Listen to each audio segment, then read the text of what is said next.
Un jour, après une bonne journée de travail, je rentre, je suis en famille, et là, le téléphone ressonne. Une bonne femme m'appelle, elle me dit « Bonjour, j'ai besoin d'un serrurier pour ouvrir une porte. » Je dis « Ok, vous habitez là-bas à l'adresse exacte.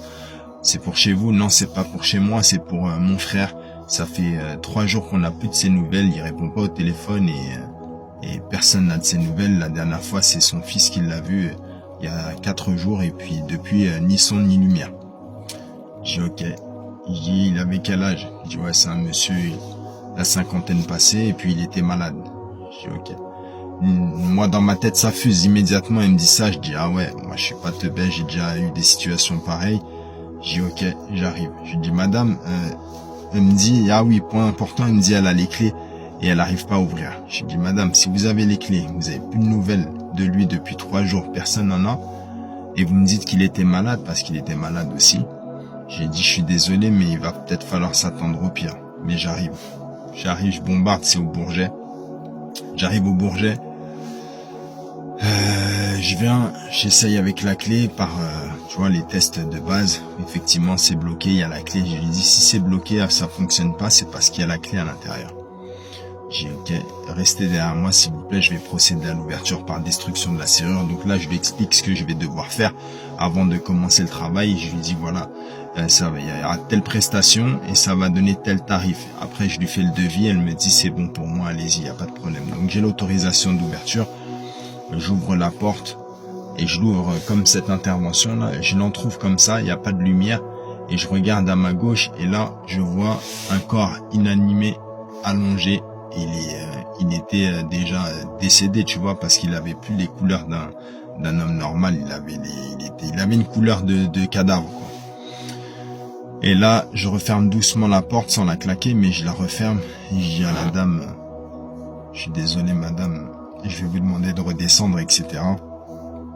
Et puis après, tu vois, elle était avec son mari et je leur ai annoncé, je leur ai dit, votre frère est décédé, il est allongé et tout ça.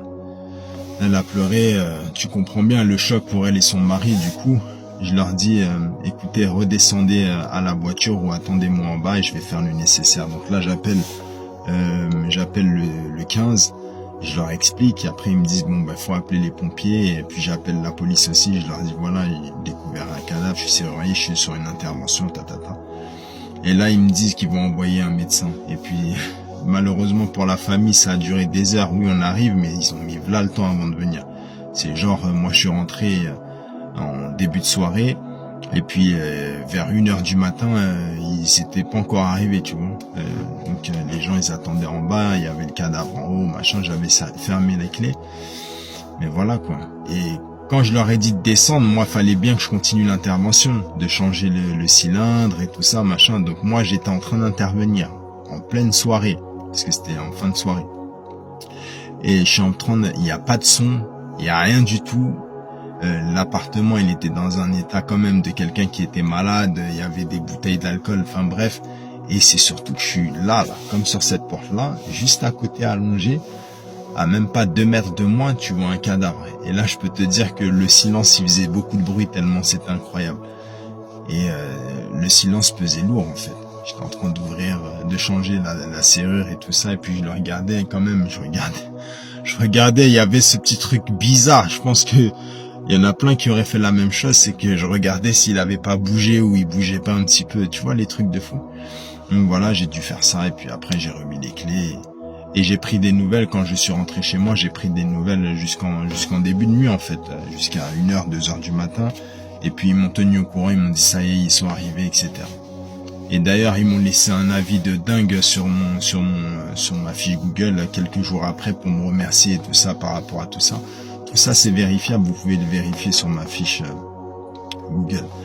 C'était les chroniques de serrurier. J'ai encore plein d'anecdotes comme ça. Je vais passer mon temps à raconter ça sur TikTok pour que vous puissiez comprendre ce que c'est que le métier de serrurier aussi. Parfois, il y en a des bonnes et des fois, il y en a des tristes dans l'histoire.